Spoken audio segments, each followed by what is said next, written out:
pressed. You're pressed. You're pressed because they talking about DP. What are you talking about? Jaleec, come on. I would never get a DP. I would never get a DP. Hey, bro, she listen to everything Wack say. Hey, don't believe everything on the internet. I would never get a DP. What do you? They said dude got a DP, right?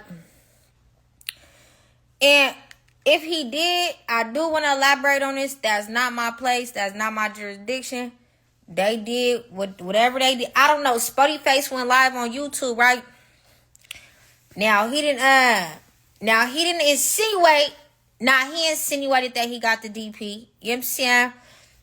He insinuated that he got the DP, whatever the case may be, right? Check game. Dude basically said he got the in other words, he got a DP. Unfortunately, you feel me? Things transpired behind the scenes that we don't know nothing about because that's 40 business. You understand? I'm not from the 40s. You not from the 40s. He's from the 40s. They from the 40s. So he went ahead and elaborated on the fact that, at the end of the day, sometimes where you're from, they don't allow you to grow because he's pushing peace. Now, we're going to sum it up. You know what I'm saying? I'm not against anybody pushing peace, right?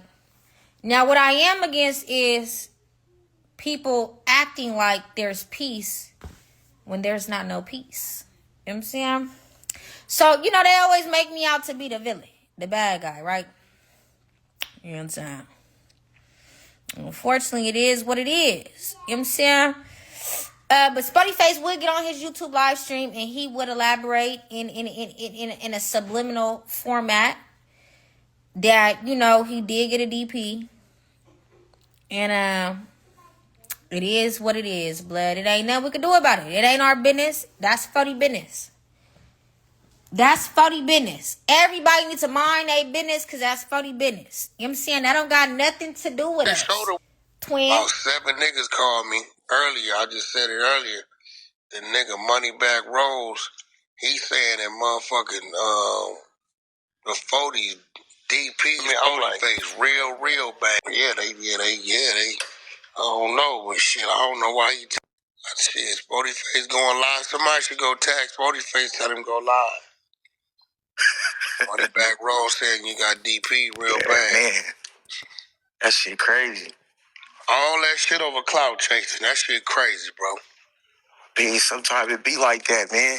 Yeah, well, I mean, it started over Moneybag Rose, too. He didn't want to put a battery in his back. Man, he for sure did.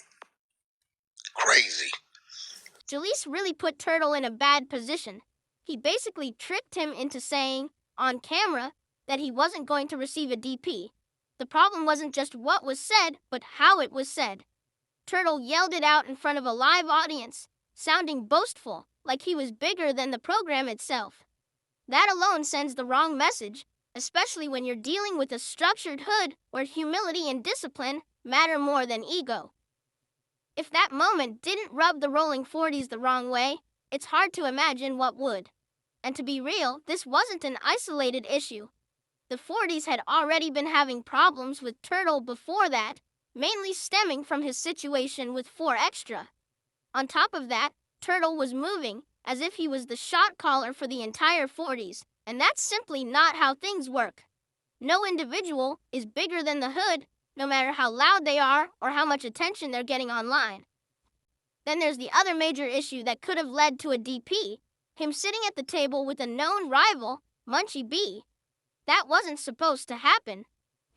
The hood Turtle is from has deep, long-standing beef with Munchie B's hood, the Inglewood families.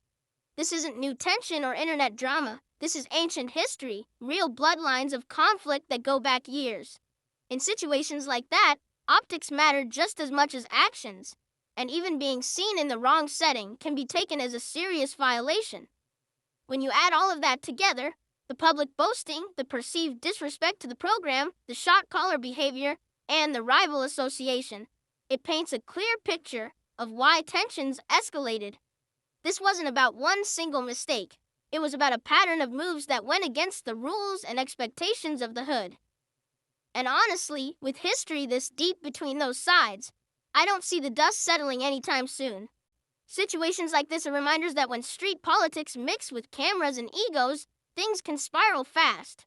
Moving loud might get attention, but moving smart is what keeps people safe. This situation really comes down to one thing. Moving reckless in a structured environment always comes with consequences.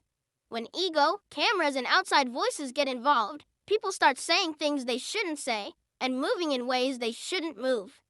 The streets don't reward loud confidence or public defiance. They respect discipline, humility, and knowing your place. Sitting at the wrong table, speaking too freely on live platforms, or acting bigger than the program will always raise eyebrows, no matter who you are. At the end of the day, nobody is above the rules, and history doesn't get erased just because time passed or content is being made. If there's any lesson here, it's this: move smart, not viral. Because once lines are crossed, there's no rewind button.